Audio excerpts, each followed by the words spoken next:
Hello. Our opening prayer today, the energy of love is within us and is us. Whole and complete is the I am that we are. We awaken to the truth of our being. We will this be done within and without. May we come to recognize that we receive all that we give. We know that we have forgiven ourselves when we forgive others of all grievances held within our minds. May we not be led into temptation by the voice of separation, but instead may we transcend all illusions. For ours is the power, love, and peace of Christ, consciousness found within each of us, who is but the perfect extension of the one mind and heart that is shared by all, and is our birthright as the holy extension of love itself. Our affirmation of faith.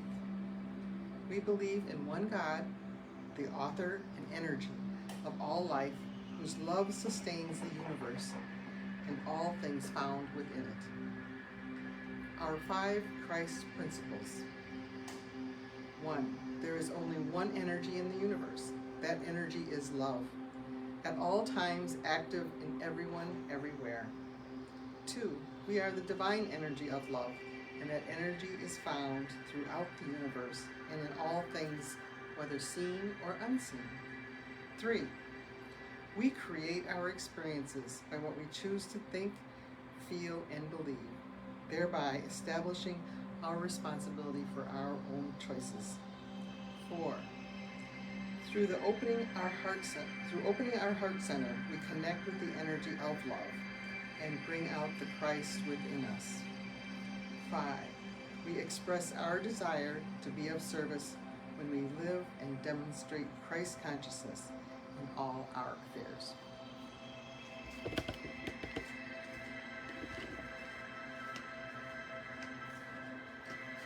Thank you, Miss Julie, for getting us started. I'd like to welcome everyone who is here, those who are watching, and those who will watch later in the week. Welcome to the Church of Christ Consciousness. We are truly here for those who are ready to live the truth of their being. Today, I'm going to discuss something that for many who may be watching later, I've never heard this before. But I know those who are watching and those here have heard about it, but I want to take it deeper. So I've titled this talk,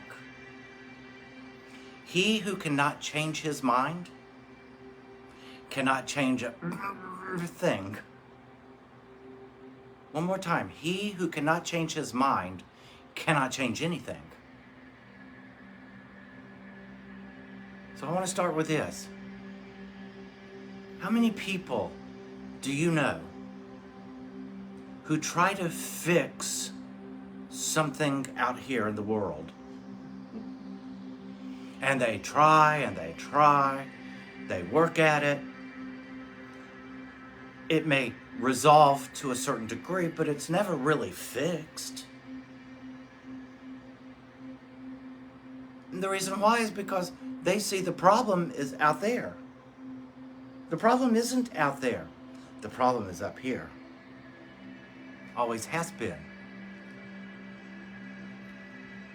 In the Bible, the Old Testament, we're told that God is the Alpha and Omega, the beginning and the end, the first and the last, however you want to look at it. But God is outside of time. God is in eternity, the infinite. There is no time. So there is first and last have no meaning in eternity. It's meaningless. But what does it mean? The Alpha and the Omega. Everything begins and ends within the mind. Literally. Everything. If you want to change something out there, you've got to change what's in here first. In fact, you only need to change what's in here And that will ultimately change what you see and experience. Our thoughts are creative agents. They form the foundation of creation. You must first think it before it can manifest.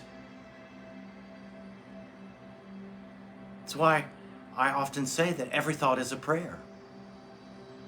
Jesus said, ask and ye shall receive. Every thought is a prayer. Every thought is an ask. And the universe is listening. It doesn't miss a thought. It does not miss a thought. Now, contrary to popular belief, the universe does not speak English, Spanish, Russian, French, Swahili. It does speak feeling. So thoughts are causal agents. Feelings are their effect. And when a thought and a feeling arise, they arise together, they create ultimately a belief. And depending on the strength of your belief is what you're going to see and experience in the outer world. I have people come up to me quite frequently. I played the lottery. I truly believed I was going to win the lottery. Oh, that's good. Perfect. But did your belief in winning the lottery outweigh your belief in lack? If it doesn't, if your belief in winning the lottery or manifesting something does not ultimately tip the scales and outweigh your belief in lack or loss, nothing's going to change because you didn't change your mind. He who cannot change his mind cannot change anything. It begins within the mind.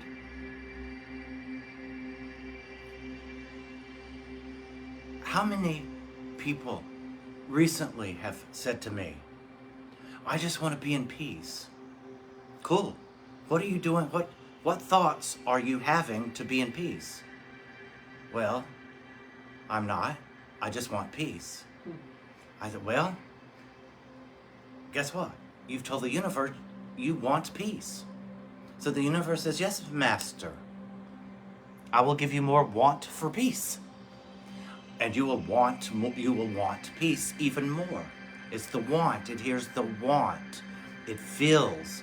That's because it's your belief is coming from a place of lack, that you don't have it. And the universe is a yes universe. It does not judge what you're putting out there. It just simply gives it back to you. Ask and ye shall receive. That is what Jesus the Christ meant. The universe is always listening, and it will always give to you what you are thinking. But one thought cannot erase 10,000, 20,000, 100,000 thoughts that are the opposite that you've had all your life. Yes, you do have to start someplace. You have to start with changing your mind. And you have to recognize, call out the lie. Lack is a lie. I hear people say, there is no lack. Again, the universe is a yes universe. It doesn't hear the word no. It just hears, there is no lack. Now understand, here's the feeling. When you say there is no lack, you must believe that there is lack in order to say there is no lack. Try this. Lack is a lie. Abundance is reality. Lack is the lie. Abundance is reality. Catch yourself. Negate the lie. Deny the lie that we've all been taught, and affirm the truth. Whatever it is, that's how you change your mind. That's how you ultimately change your belief system. Because we see and experience what we believe to be true and what we believe to be real.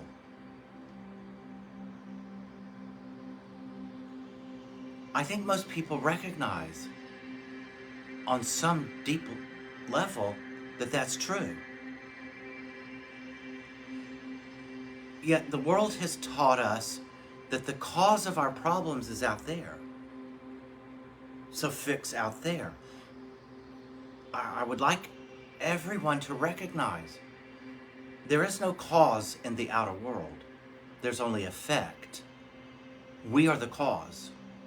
Our mind, our thoughts, our feelings, our belief, that's the cause.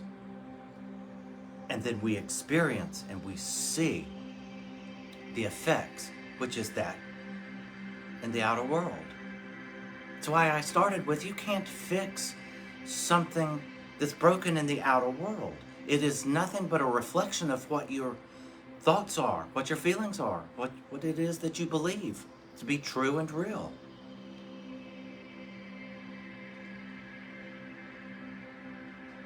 I want to be very careful about saying something, because I don't want to get in Facebook jail. All right?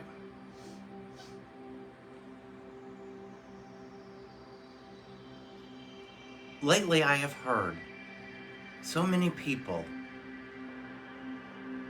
so afraid about what is happening in the country and around the world. I listen to them, and then when they finish speaking, I simply say, you're adding to it. You're helping create it by your own fear. Fear is a thought and a feeling, which creates beliefs, which ultimately has created the 4 foundational fears under which most of us react from, and we don't even realize it. For instance, lack loss is one of the foundational fears. Rejection / not being approved is another one. Insecurity, whether financial or health, is another one. But you get the picture. If those fears are what you are mostly thinking about, you will see it.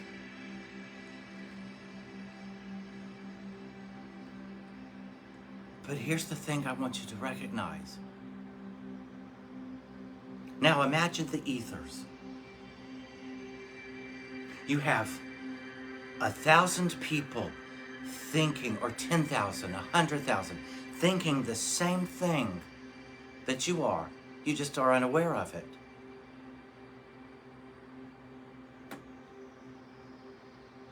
Where there are numbers, there is strength.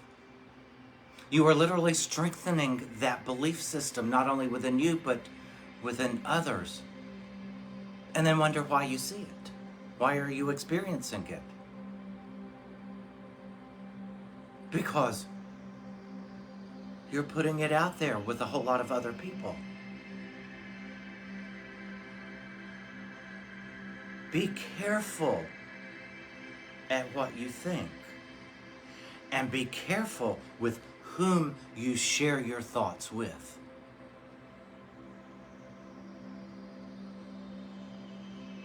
It is better to remain silent than to share a thought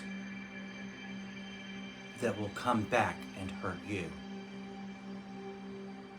And any thought that is based in fear, lack, or anything will always come back to haunt you.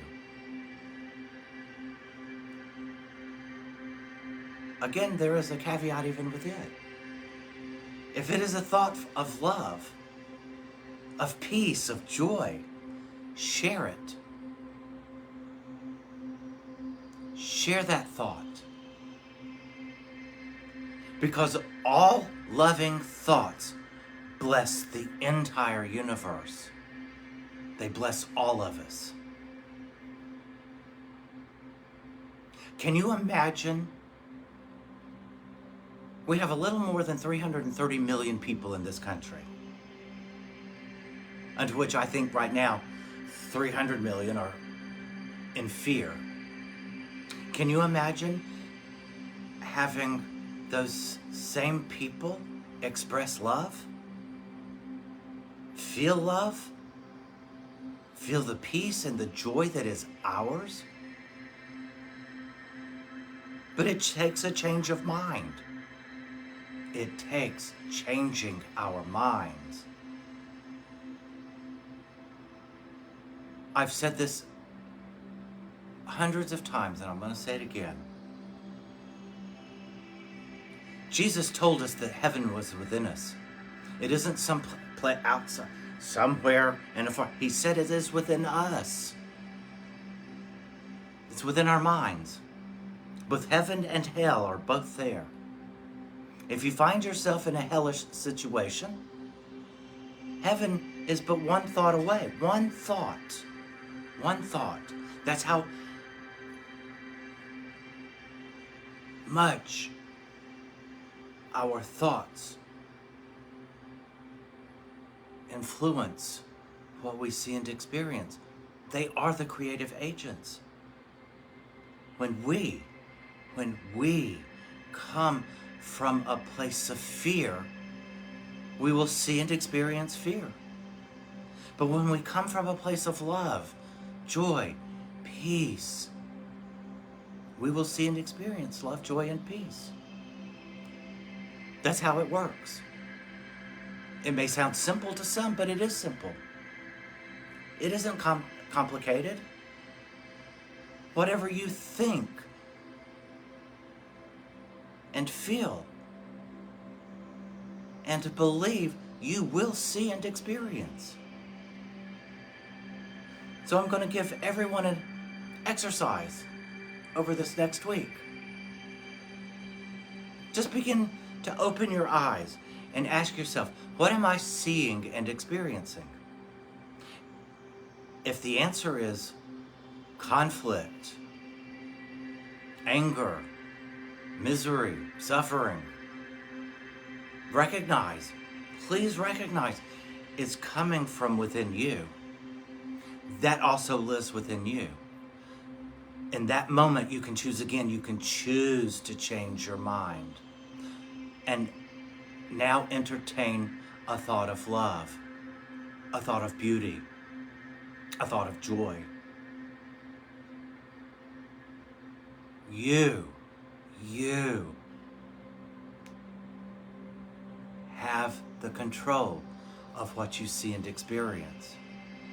I know for many who may be watching this for the first time, and you've never heard that, we were told in the very first chapter of Genesis that we were created in the image and likeness of God,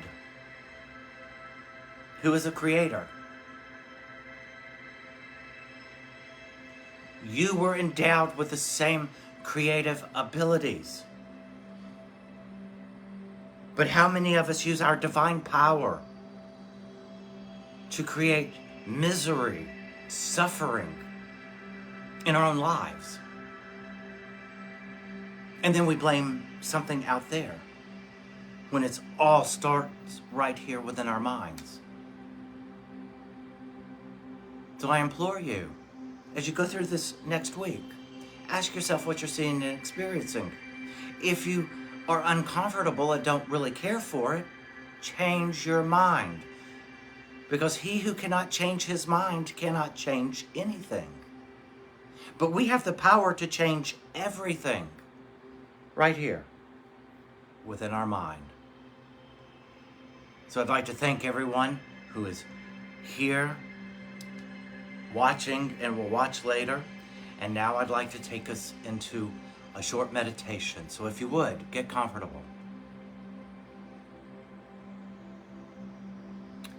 I want you to feel the presence that is yourself. And I want you to take your mind and begin to unify for a moment with your heart. And as we do, I'm going to ask that you take a deep breath. And as you inhale, I breathe in love. And on the exhale, I let go of anything that harms me. On the next breath, as you inhale, think to yourself, I inhale peace. And on the exhale, I let go of all conflict. One more time. On the inhale, I inhale joy. And on the exhale, I release sadness and grief. And as you continue to go deeper into your heart space, you will come to a set of doors that is your inner sanctuary. Move through the doors.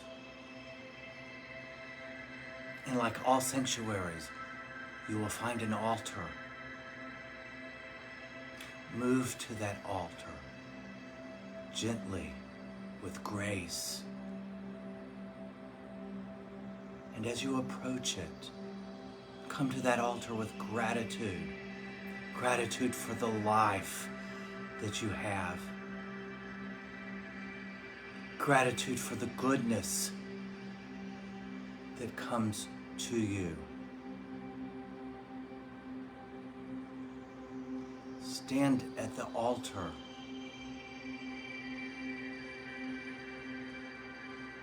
and confirm and affirm that you are life itself, that you are God's love, that you are His happiness and His joy.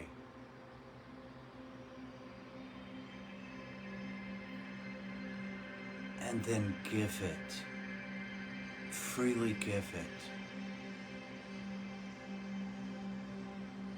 Stand at the altar for just a moment with such a grateful heart that it feels like it's going to burst.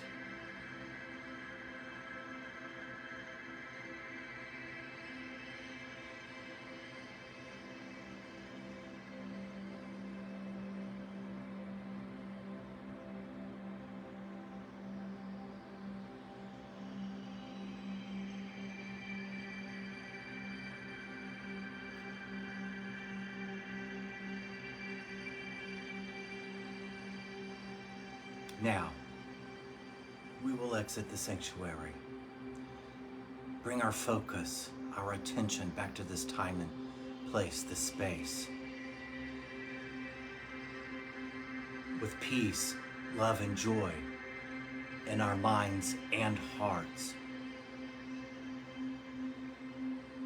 And as we come to the closing prayer, I would like for you to feel it after having been in that inner sanctum. And if you would silently say with me, divine love blesses and multiplies all that I am, all that I have, all that I give, all that I receive. We give, we receive, we live in and from love always. And we give the love that we have received, knowing that it is ours always. Thank you everyone for being here. We'll see you next Sunday, same time, 3:30. And until then, have a great week, and remember, You have the power to change your mind. You have therefore the power to change your life. Thank you.